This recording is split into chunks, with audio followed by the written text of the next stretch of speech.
大家好，真正的演员就是真吃。试问我这话，您同不同意呢？至少赵丽颖是同意的，因为她的风吹半夏影评居然在升温。请注意，不是表面的热度，而是硬刚的影评，这很难。这话我对王一博的《长空之王》说过 N 次，欢迎参考。毕竟越多人参与进来的影评，通常只会逐渐向下微调，少有向上飘高的。对演员而言，如同大考。有意思的是，无论横向比还是纵向比，剧中小弟欧豪剧外也是妥妥的小弟，群像剧的风向果然大获成功，无与争锋。然而真无两头利，一个相当反常的市场副作用也浮出了水面，想必每个人的问号都会挥之不去，有增无减。这就像原本寻找清静、戏剧和隐身的王一博被突如其来的噪音、疯狂和真爱赶出乌镇一样，这里有6年等待的开心，也带出了回首6年的吃惊。于是乎，魔幻的话剧《如梦之梦》也出来为他吹出了不一样的风向。于是肖战乐了，视角永恒359度，观点永恒与别不同的申万我对这次不堪压力逃出乌镇的王一博感同身受。毕竟所有真爱粉的视角都不一样，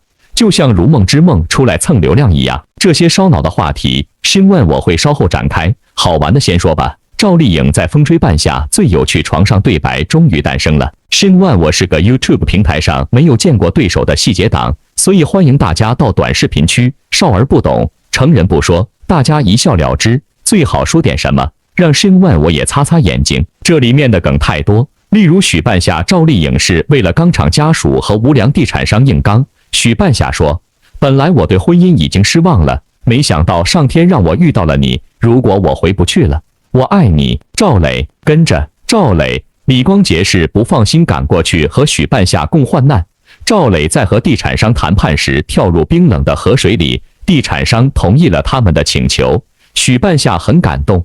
晚上悉心照料感冒的赵磊，二人情不自禁地在一起了。所以连带出来的对白真的值得申万我掰扯2天。申万我感觉关注需要细节，细节需要时间。很多人，特别是所谓的真爱粉，都不注重有益的细节，不关心正主的想法，所以时间也就跟着浪费了。例如乌镇里面发生的所有粉碎正主，荒诞离奇，只有买卖泼水带拍的荒诞时光。当然了，其中一名粉了王一博6年的粉丝，在乌镇戏剧节的舞台上表演，开场灯的那一瞬间，他第一眼就看见坐在台下的王一博了，这感觉让他双眼真的发光了。平时我看你在台上光芒万丈，这次你在台下看我发光，做梦都没想到能见到自己崇拜喜欢6年的偶像帅哥王一博。这种真爱就是默默的关注和默默的祝福，然后水到渠成，彻底应验了申万我铁口2年的念念不忘，爱必回响。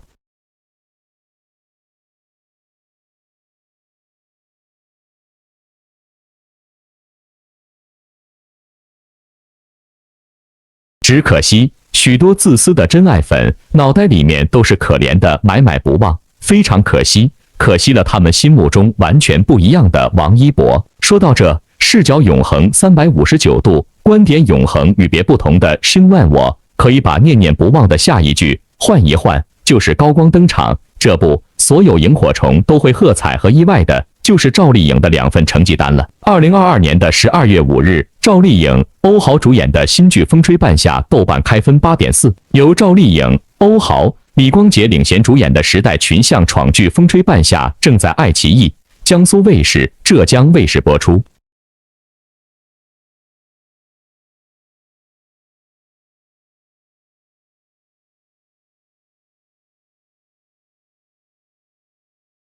该剧改编自宁波作家阿奈的小说《不得往生》，讲述的是以许半夏为首的中小企业家们怀抱雄心壮志，在改革开放的大潮中奔流涌动，积极探索，不断创新的故事，也展现了上世纪90年代中小企业在时代浪潮中生存并寻求发展的现实。《风吹半夏》播出后得到一片好评，被夸剧情在线、剪辑在线、BGM 在线、全员演技在线，口碑持续发酵中，豆瓣开分8.4分。近日，2位导演傅东玉和毛威接受了钱江晚报小时新闻记者的采访，聊了聊关于《风吹半夏》幕后的那些事儿。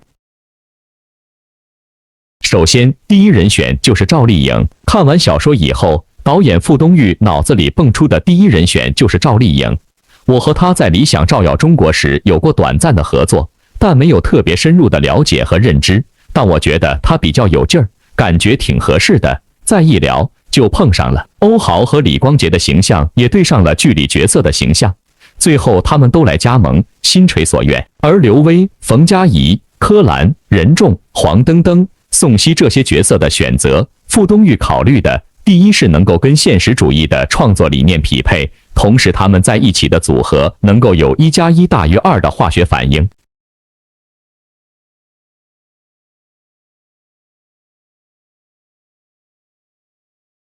其他年轻一点的角色则是海选来的，大家都经历了试戏和商量，最后定了孙谦、王希，主要是他们集合角色有贴合度，而且又有极大的创作愿望。为了还原年代感，做了大量功课。傅东育说，某种程度上，这种半新不旧的年代感比较难塑造，因为故事发生在1996到2002年间，离我们现在20年左右，不近不远的。但是那个年代的手机、汽车、手表、穿着打扮等等，其实跟我们又很遥远了，所以做了大量的功课，花了大量的时间去还原，细致到一个收音机、办公室的一幅挂画都是要考虑的。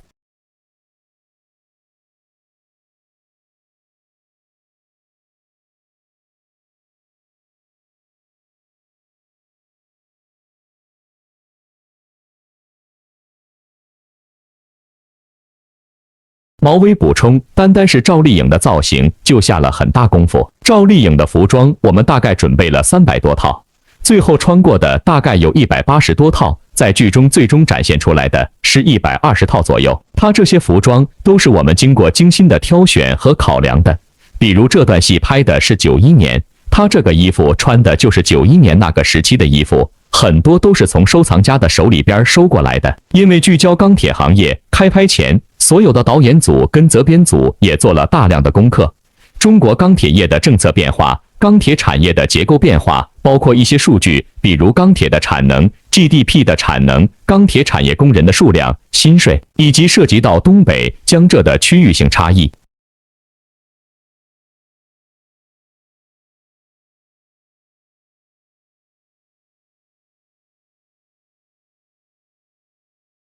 地域感也很重要。傅东育读阿奈小说就是江浙的感觉，所以演员的表演上、形态上都尽量往南方走。主要拍摄的选在了浙东比较有代表性的宁波，还需要不断改造加工场景来配合角色生存环境的变化。后来去哈尔滨也搭了非常多的景，很多雪都化了，我们还得要重新去造雪。毛薇回想起这段经历，很是感慨。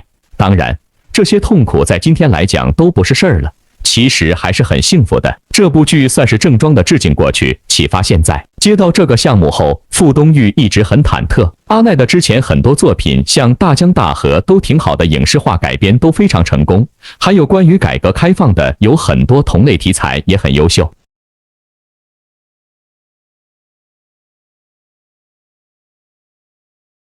我当然希望做出向他们看齐的作品。有一次和爱奇艺的龚宇聊天中，找到了破题的关键。1996年到2002年，许半夏从28岁开始，经历了6年的成长。这个跨度当中，中国经历了什么？浙江经历了什么？中国的钢铁经历了什么？每一个人物的命运又经历了什么？他才突然发现，大家在不同的行业、不同的环境、不同的城市，面对是同一件事情，那就是一个勇闯天下、敢想敢干、朝气蓬勃的年代，所以我们紧紧靠住了这个。它是一个成长的年代。傅东育希望《风吹半夏》能够向那个年代致敬，同时对我们今天有所启发。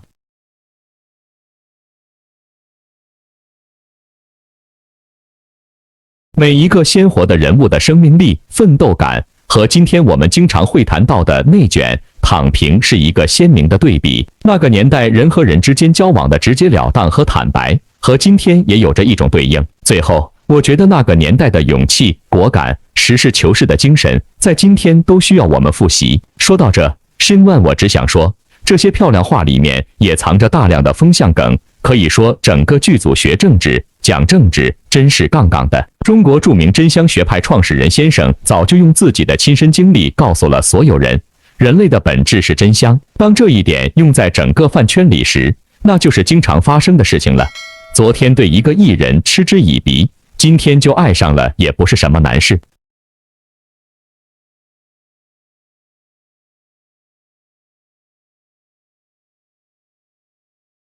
当然，能够让人如此真香的对象，肯定也是值得人喜欢的。内娱永远少不了比拼和对比，即使艺人自己并不想要与其他艺人一同对比，可免不了得会有营销号下场。最近王一博那是又被拉出来与其他人组了个95后4小生，还装模作样的弄了个推荐活动，似乎要看推荐率。实际上，这个数据的水分究竟有多大，只有制作的人自己知道。这个相关的话题，新万我已经开篇2次，有好奇心的朋友不妨自行回顾，一同挤出水分。如今的王一博早已不需要与其他艺人一同比肩进入什么4小生行列，不论整个内娱，就单看95后王一博的商务，谁可以比得上？他那些代言，无论从数量还是质量上，都是秒杀其他人的存在。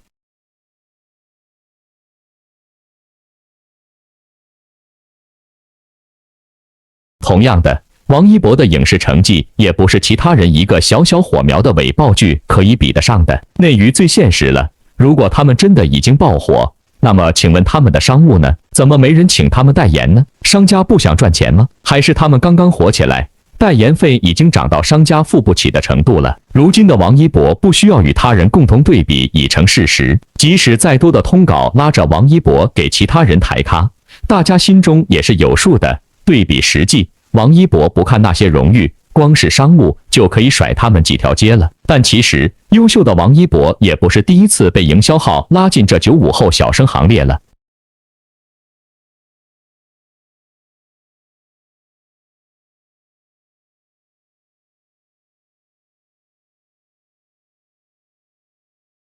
早在2016年，在网上大部分人还不认识王一博时，就已经有营销号将王一博列进4小天王里了。说实话，那个时候王一博被拉过去跟人家对比，一看就是过去找骂的，毕竟认识他的人真不多，比起其他人，那是糊的不是一星半点儿。果不其然，评论区自然有人发言反驳，除了王一博，其他人都是赞同的。搞笑的是，如今看这条评论，这名网友已经换上了王一博幼年时期的头像了，也就是说，在2016年，这还是一个不认识王一博，并且对于他今后发展丝毫不看好的路人。可在2022年，这是王一博的粉丝，并且极有可能属性是王一博的妈粉了。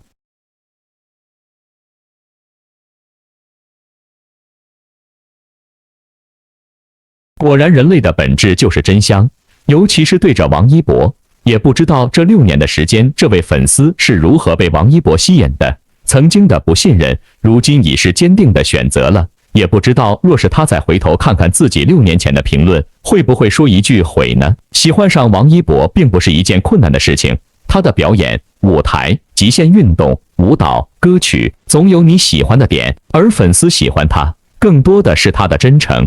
他永远不会说一套做一套，给到大家的永远是真心。曾经默默无闻时对王一博有过质疑、不信任的网友，如今有多少人以真香爱上他了呢？新万我只想说，6年真的是个坎，一个真粉粉了6年，一个假粉废了6年，空心的真爱让不少人的光阴都流水了。优秀的人需要优秀的付出，掺不得半点的沙子。就像真爱的粉需要真爱的理解，同样掺不得买卖的沙子。风吹半夏自开播以来，播放数据蹭蹭上涨，灯塔数据是战率显示为第1名。看惯了赵丽颖偶像剧的观众，可能不太能接受赵丽颖在这部剧里的模样。许半夏圆脸，穿着90年代流行的衣服，社牛属性。除了前期收破烂时的朴素，后来开始做生意了。整个人就透着一股暴发户的气质，当然，这是以现在的审美来看的。如果是当年的环境，赵丽颖这身打扮是相当时髦的。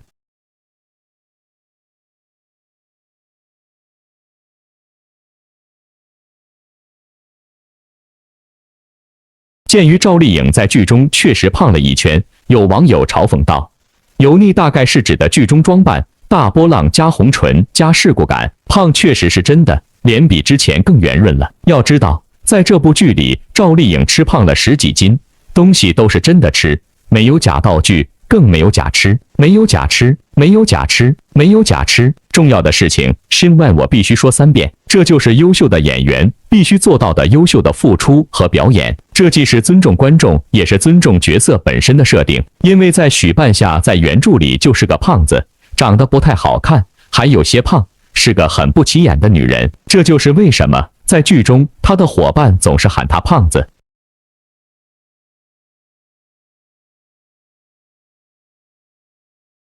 不过赵丽颖即便是胖了10几斤，观感上也不是胖子的模样，只能说比她之前胖一点，而且看着就很生动鲜活，比何幸福的角色更有层次感。如果真的按照原著去找角色的话，可能需要贾玲这样的体型吧。其实我们大多数人对演员并不会那么苛刻，嘲讽的只是极少一部分，因为习惯了看赵丽颖演那些又美又仙的角色，不太能接受女企业家的模样。许半夏从收到第一批废钢开始，野心逐步成长。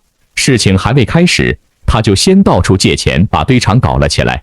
结果在俄罗斯收废钢被骗了定金，一切化为泡影。但他坚决不服输，其他商人都回国了，他执意留下来，找到了新的进货渠道。在这个期间，许半夏就是一种破釜沉舟的状态，累到晕倒在地上。没想到带了一批废钢回国后，却面临着更多的麻烦，钢价暴跌，发不出工资，村里要收回堆场，被人起诉，连亲生父亲都上门来要债。就算是个胖子，也得被这些困难给折磨瘦了。演好这个角色不容易，剧中有几个高光片段可以看出赵丽颖的演技爆发点。在人情往来方面，社恐的人可能特别惧怕这种场面。许半夏在创业初期需要结交更多的同行，只能主动去送礼拉近关系。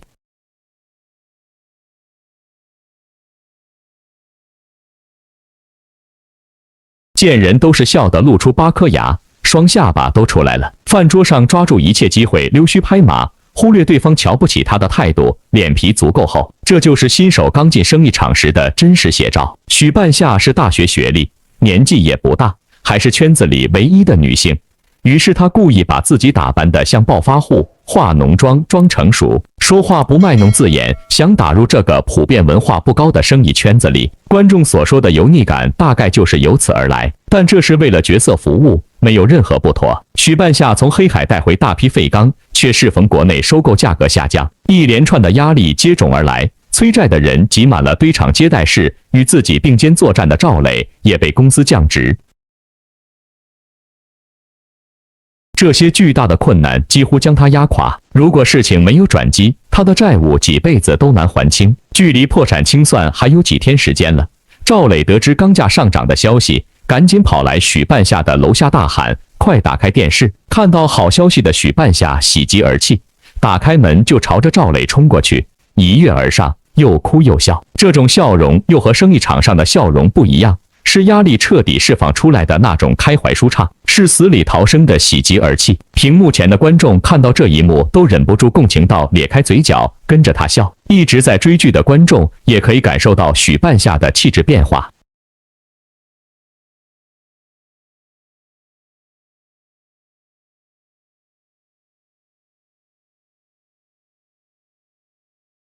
从创业初期的故作成熟到后期的淡雅镇定，赵丽颖不仅从服饰上变化，在神态举止上也逐渐变化。如果说以前的自信是打肿脸充胖子，那么后来的自信就是从内到外散发出来的魄力，值得让人信服。好剧都是值得细品的，赵丽颖形象上胖了、油腻了，那都是为角色服务，不应该成为嘲讽的重点。只要演技不油腻，吃饭不假吃，就是个好演员。申万我这个说法，您认同不？但凡熟悉本频道的朋友都知道，王炸弟弟王一博也是个认真来活的人。或许就是因为自己庞大的粉丝群，心心念念的都是吃王一博的颜，受不了王一博的老干部脸和转型入戏的丑妆，所以很多台面下的东西，申万我都不想更深涉及。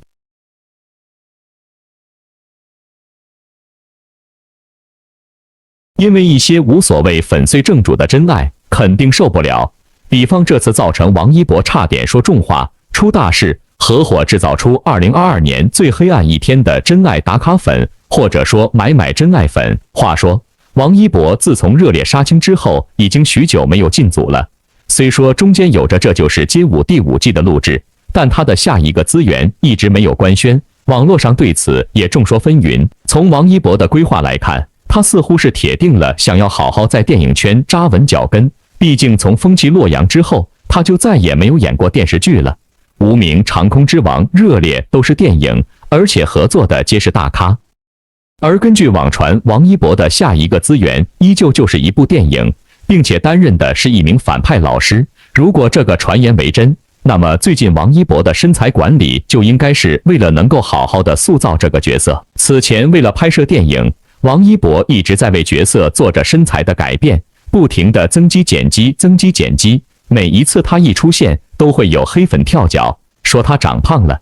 实际那是为了角色做的增肌训练，只不过王一博那过于水肿的体质，使得浑身是肌肉，可脸却还是有着婴儿肥，奶膘看起来真的很显幼态。而之前王一博营业时出现，身材都是偏显羸弱的，直接让网友们梦回2019年王一博的爱豆时期。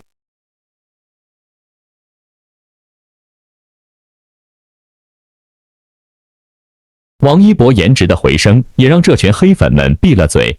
毕竟在身材方面，他们已经无甚可黑，唯一还能被他们挂在嘴边的就是王一博，至今都没有进新组了。虽然对于粉丝们来说，王一博才刚刚结束工作，可以有一段属于自己的时间用来休息。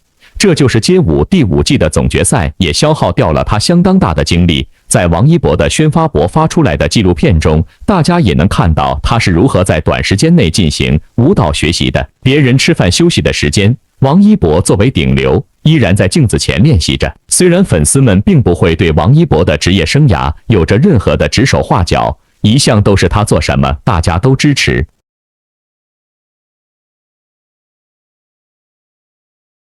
毕竟粉丝们对于娱乐圈而言都是业余的，肯定是没有他们身处内娱的专业人士来的了解。王一博自己也决断，他不是一个轻易可以为外人左右的人。可操着那份老母亲的心，部分的粉丝们还是想劝一劝王一博，真的可以考虑回到电视剧圈。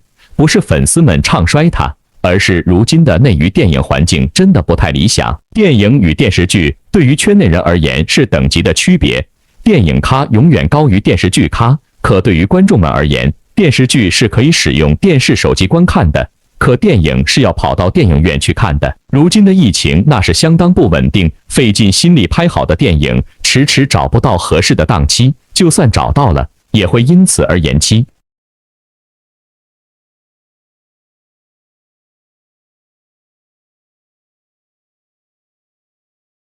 就算可以如期上映，那么国内也一定会有一个城市不那么方便去电影院观看，那是相当影响票房了。即使王一博已经用《长空之王》的2天预售证明了自己的票房号召力，可电影是真的难上映啊！这对于想要迫切看到王一博作品的粉丝们来说，还是蛮煎熬的。在王一博没有作品播出的这一段时间里，路人真的很容易被黑粉们带节奏。因为他的作品真的难播，倒不如电影、电视剧两手抓。好歹电视剧的播出不受地点的限制，这些粉丝也挺乖，仅提建议，不去强调。粉丝们是真的为他着想啊！当然了，但凡熟悉本频道的朋友都知道，有对比就有进步。因为王一博的电影圈声万我铁口无数回了，对比王炸姐姐的电视圈，真的大不同。众所周知，电影需要影评支撑，电视更加需要影评支撑，因为更长尾。这些年来，赵丽颖曾主演了《知否知否应是绿肥红瘦》7.8，幸福到万家7.0，谁是凶手7.2，理想照耀中国8.2和有匪5.6。看得出来，赵丽颖复出之后的作品发挥还是非常稳定的。这一次更是拿到王炸。一出手就是时代群像题材作品天花板。该剧在不开弹幕的情况下，站内热度已经突破9500。此前，在该剧开播之前，我们也聊过，该剧热度破万悬念不大。按照该剧现在的热度，看来预言马上就要成真了。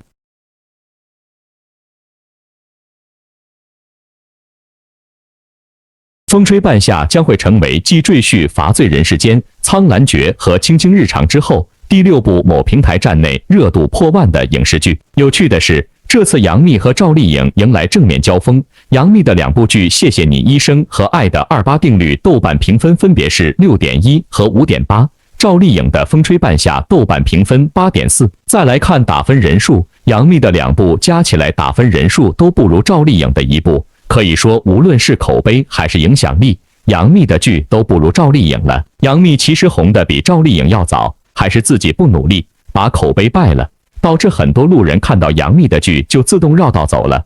可能杨幂演的不算差，题材也还行，因为有人说现在谢谢你医生还行，但是前期口碑太差，很难扭转了。这就是影评的影响力了。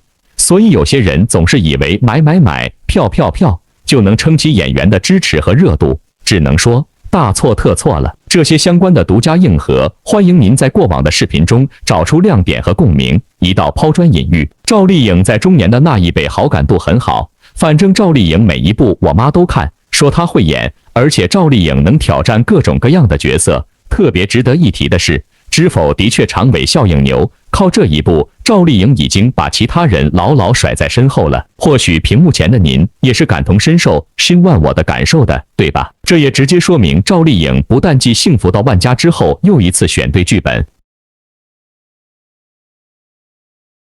作品的质量也成功征服了观众。虽然国剧市场上接连不断的推出大女主题材的作品，但能够做到像《风吹半夏》这样真正让观众感受到大女主魅力的剧作并不多。而《风吹半夏》能够出圈，绝不仅仅只是因为赵丽颖带来的高人气，还与演员们的精湛演技有着分不开的关系。值得您细品的是赵丽颖的第2份成绩单，也就是说，随着剧作开分，演员的演技重排，欧豪垫底，赵丽颖一骑绝尘。欧豪垫底，演技水准与任重齐平。欧豪饰演的童潇启是一个很有记忆点的角色，从人物一亮相，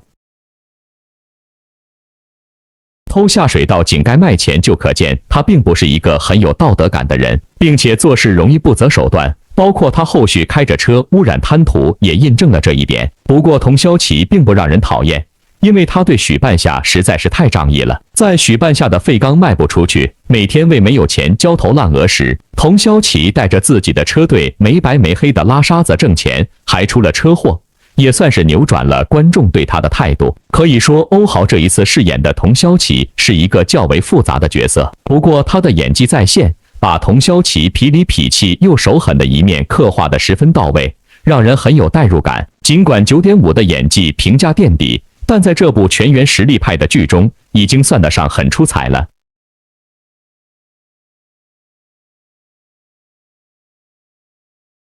同样让人又爱又恨的还有冯玉，任重饰演的这一角色，在面对感情时就是个妥妥的恋爱脑。婚内出轨，爱上了一个年轻漂亮的女孩，就把自己的结发妻子扔在一旁，最终更是直接与妻子离婚，还用了最恶心人的借口，不是爱情。只可惜冯玉自食其果，与自己的妻子离婚后，不但没有保住场子，娶了宝又很快离婚。对方不但对他大打出手，还用言语侮辱了冯玉，直言他就是个没有女人不能活的窝囊废。他所谓的爱情，到头来也不过是对方对他的算计和嫌弃。不过冯玉对待自己的合作伙伴还算仗义，尤其是在许半夏困难的时候，他并没有袖手旁观，这一点还是讨人喜欢的。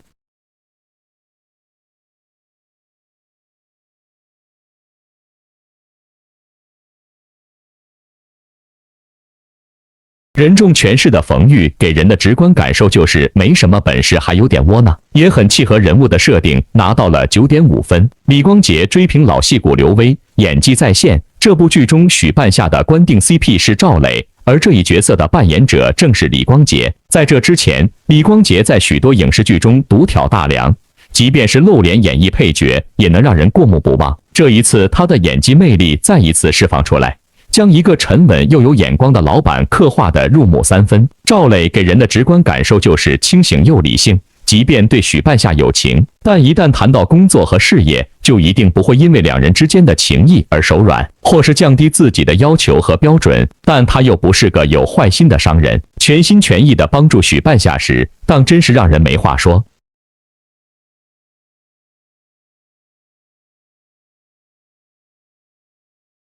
李光洁饰演的赵磊在剧中还有个小洋人的称号，前期在外企工作，后续给许半夏打工，但无论是身处怎样的位置上，他都能让大家感受到其专业度。拿下9月8日的演技，直接说明他的实力不容小觑。而此次李光洁还追平了老戏骨刘威，他在剧中饰演的武建设也拿到了9.8的演技评分。在这之前，由于刘威和赵丽颖合作过《幸福到万家》，因此万书记的形象深入人心。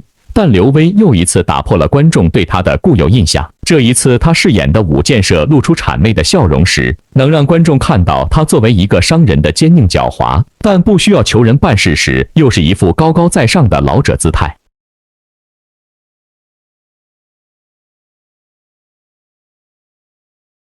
因为年龄大、阅历深，最喜欢拿腔拿调，角色的复杂多面也被刘威稳稳地把控。如果刘威饰演的武建设在剧中戏份占比再高一些，或许他的演技评分还有上涨的空间。不过作为剧中的配角，能够拿到9.8分，也证明了这位老戏骨的演技依然能打。傲娇的赵丽颖与黄登登并列第一，黄登登饰演的陈宇宙越是到了后期，越让人不得不佩服他对人物情绪的把控之精准，尤其是在最新剧情中，他与周倩一起去拍婚纱照，所有人都以为他不知道周倩和他在一起只是为了钱，但实际上陈宇宙什么都知道。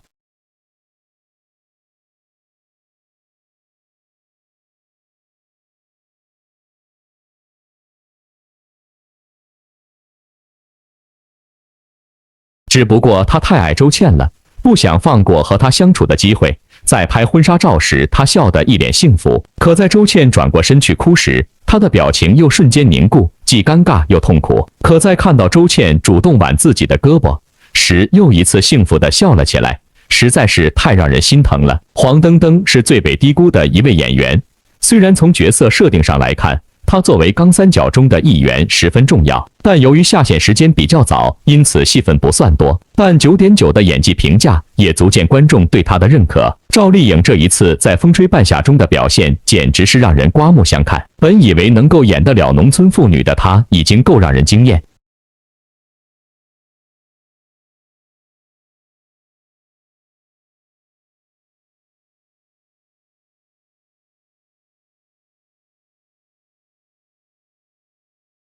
但没想到刻画起事业型的女强人，才真正给人一种本色出演的感受。在剧中，赵丽颖展现出来的就是一个女强人才有的风范，尤其是面对她的合作伙伴，前期自己人微言轻，满脸堆笑的讨好，但到了后期实力越来越强，曾经的合作伙伴对她恶语相向时，许半夏冷静又带着审视的眼神，很有几分让人不寒而栗的感觉了。赵丽颖也拿到了9.9分的演技评价，位列第一，就连剧中的一众老戏骨都是她的对手，这也足见观众对她的认可度有多么高了。可以说，正是这些实力派演员共同发力，才让《风吹半夏》能够拿到8.4的高评分，而戏份占比最多又是大女主的赵丽颖，可谓是最让人惊艳的那一个。说到这，申万我也是要偷笑一把。去年底，申万我就通过视频方式留下的一堆精彩帖口了，特别是关于这个痞帅的欧豪，他运气不错，就算垫底也是超高分的存在感。一部剧造王封神，真的是鸡犬都能升天，您说对不？现在好了，网上一边倒，再次连带上了杨幂，申万我也是要笑了。谁让他依旧痴迷那些完全找不回的胶原蛋白呢？这种对比感强烈的梗，谁看了都会插上一嘴。没办法，这下好了，许半夏又是赵丽颖重新塑造的一个新的燃爆角色了，而且非常成功。即便申万我非常在意时间点的概念，结果赵丽颖的逆转胜，仿佛就是她骨子里的天使和精灵。现在杨幂的粉丝已经不需要控评了。俩人已经不属于一个档次了。赵丽颖哪怕现在不演了，宣布退休，这个成绩其他8五花也很难超越了。曾经的霸屏女王赵丽颖，如今电视剧的产出量也依旧是排在同期前列的。当时与凤行还在拍着呢，就有传言表示风吹半夏要上了，而后果然排期很顺利，上星速度超成功，杀青还没满1年呢，这正片就上来了。作为心心念念的广大粉丝，前脚才欣赏完仙侠剧里仙气飘飘的赵丽颖，看她美人落泪，心疼不已；后脚就迎来了她出道以来反差感最大的角色许半夏。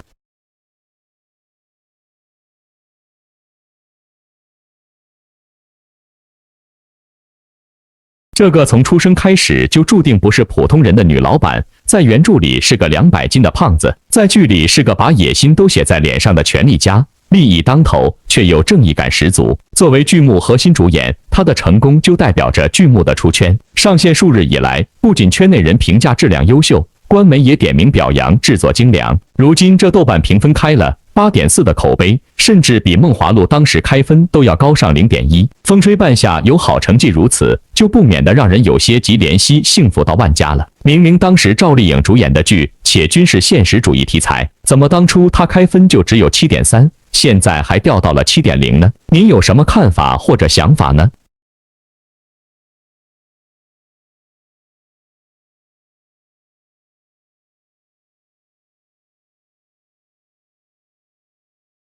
其实这中间差别理由只有一点，那就是和幸福太苦，而许半夏太爽。幸福到万家为迎合市场更改结局，和幸福或大团圆结局，观众却觉得憋屈异常。出生农村，半路辍学，帮助家里大龄相亲出嫁，和幸福前半生的要素里边，无论提炼哪一个出来，都是比较不具备优势的。她是普通到不能再普通的人，但她却能做国产剧的大女主，是因为她虽没有显赫的家世，可她有着一颗足够坚韧的心。她的坚韧不仅仅是表现在商业头脑上，愿意去探索与实践，更表现在为人处事上，敢于跟黑暗叫板。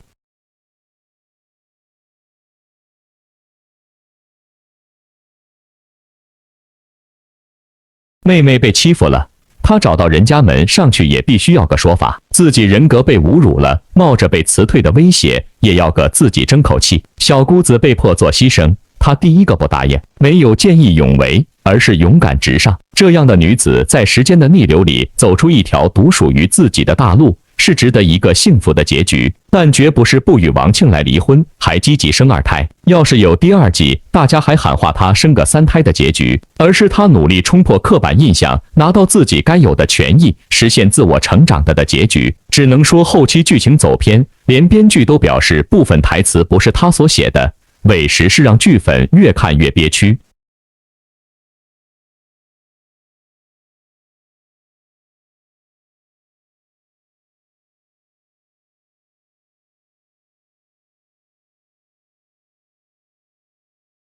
和幸福的圆满结局透露着苦涩，而许半夏则恰好迎合了当下美强不惨的审美。许半夏陆子野做生意从不手软，越是嚣张，观众越是喜欢。从东方青苍的成功就能看出，比起卖惨吐血的神君，大家更喜欢嘎嘎厉害的大神。仙侠剧是如此，都市剧也是同理。同样是原生家庭不幸，许半夏的做法更放肆一些。父亲给他取名为半夏，恨毒了他。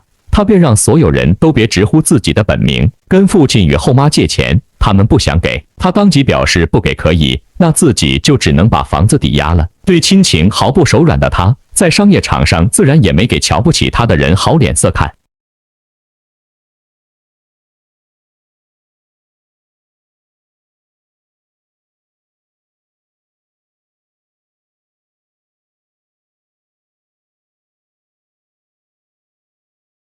别人叫他别一口气就吃成一个胖子，说他没有管理的能力。他拎着咸鱼看都不看对方一眼，转身就走，让对方跟在他屁股后面追着说，任由对方怎么提意见，他都一副不动摇的模样。说到最后还是那句钢厂必须我说了算。如此不近情义的他，还有着另外一面，那就是正义。只是去沈阳出了个差，看见被拆迁的人家们太可怜了，不顾政策如何，就想着帮忙找律师打官司。合伙人在电话里都嫌弃他多管闲事，可他满是一种自己就是要管到底的感觉，没有什么事情是许半夏做不了的。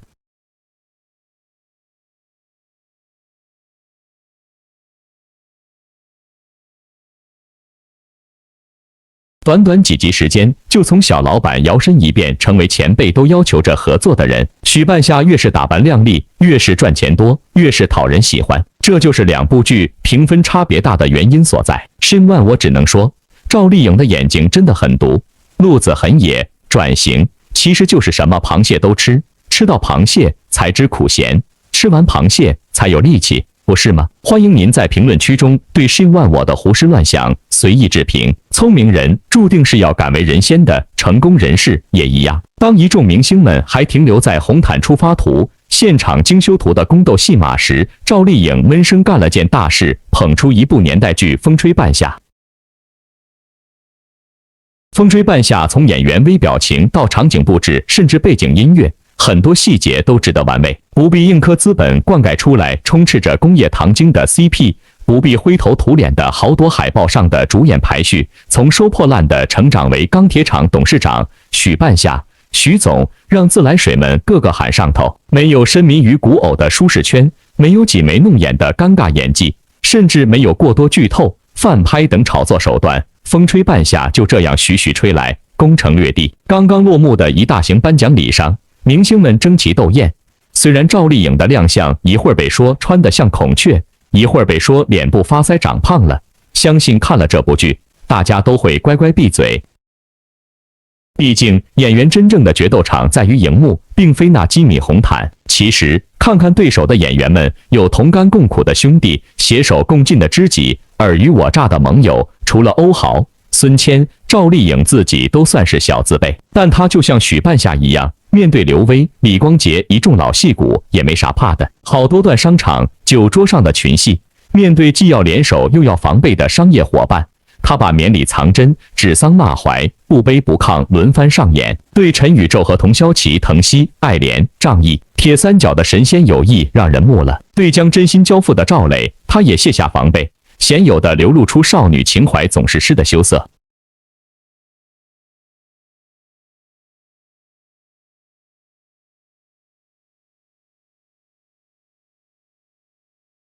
赵丽颖的演技在眼角、在眉梢、在唇边无声绽放，她再也不是姗姗来迟里嘟嘴卖萌的小女生了，她将大女主妥妥立住。更感人的是，剧组上下个个都是细节控，这点很符合10万我的胃口。所谓惺惺相惜，就这么简单。因为成功不远，看拍摄花絮，许半夏霸气地向五建设提出未来钢厂董事长是我，法人代表也得是我，毫无商量余地。面对五建设伸出来想握一下的手，许半夏究竟是轻甩一下以示敷衍，还是握一半把手抽出去表达蔑视？导演、演员不停讨论，最后导演大喊：连面都不给，千万别给！赵丽颖和刘威琢磨透了如何握手，如何转身走人，如何末了闻一下手上的鱼腥味，整场戏一气呵成。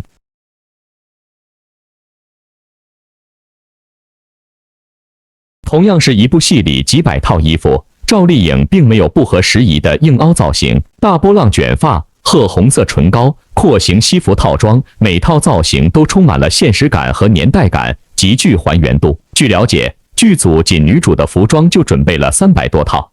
最后真正出镜的有120套左右，而且这些服装都经过精心的挑选和考量，每一件衣服都是那个年代的产物，还有很多是从收藏家手里收过来的。更让人细听极恐的是那些随剧情推进的背景音乐，忘不了、童安格、评剧、李翊君、李复兴、海阔天空、Beyond 的乐队，每一首既紧扣时代脉搏，又让观众忍不住掬一把时代的眼泪。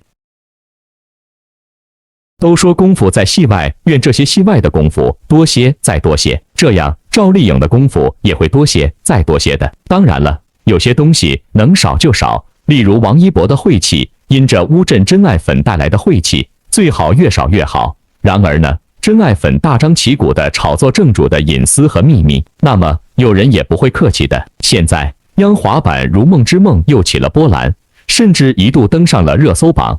不少人在话题下施压，要让王一博去饰演5号一角。毕竟如果得到导演赖声川认可，出演他执导的话剧无可非议。然而动动脑子就知道这不可能。王一博出现乌镇，看了一场话剧，就意味着要被邀请合作。无论是赖声川还是编剧王可然，就连肖战都会笑而不语的。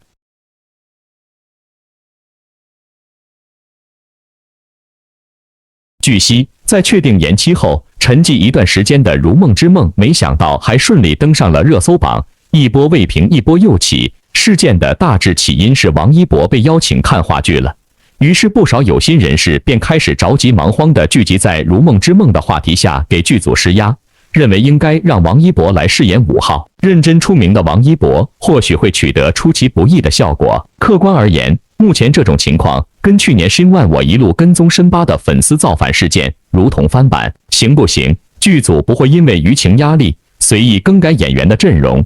此前的胡歌都合作了很多年，怎么可能说换就换？更重要的是，肖战的战斗粉可是全网断层的。总之，王一博的2022年被自己的真爱粉碎了多少次，您能数得出吗？当然了，魔幻的2022年就是魔幻的存在感。目前赵丽颖的《风吹半夏》在爱奇艺平台的热度值已经突破了9500。不过今年爱奇艺有好几部剧都破万了，但这部剧现在还只播了一半，还可以再冲刺。再就是上星剧一般会分走许多平台热度的，这部剧就口碑、热度值、收视率来说都挺不错的。可是有细心的细节党意外发现他的广告商居然都跑路了。有细节党观众表示说，17集的时候还有一个广告商的，18集就成裸播了。电视台的广告时间也是越来越短了，让人感到惊讶不已。尽管观众并不喜欢看剧时有很多的广告，可是广告对剧、平台还有卫视来说都是一个很大的收益，尤其是上星剧广告费非常贵的，而一般剧播得好就会有许多金主爸爸加入，只有剧播的不好时才会撤出。所以大家脑袋里的问号就是，大家都觉得这部剧播出的挺好的，难道说这部剧并没有实际看上去的那么出圈呢？毕竟金主爸爸是能够看到最真实的数据，再或是还有其他的因素在里面，也许后期马上就会迎来一大批金主爸爸呢。总之，还是老祖宗说得好，也就是生于忧患，死于安乐。这其实也是本频道坚持2、3年不吹不黑的正装宗旨，全网唯一。无论王一博还是赵丽颖，忧患意识绝对是他们美好生存的唯一法则。您说对不？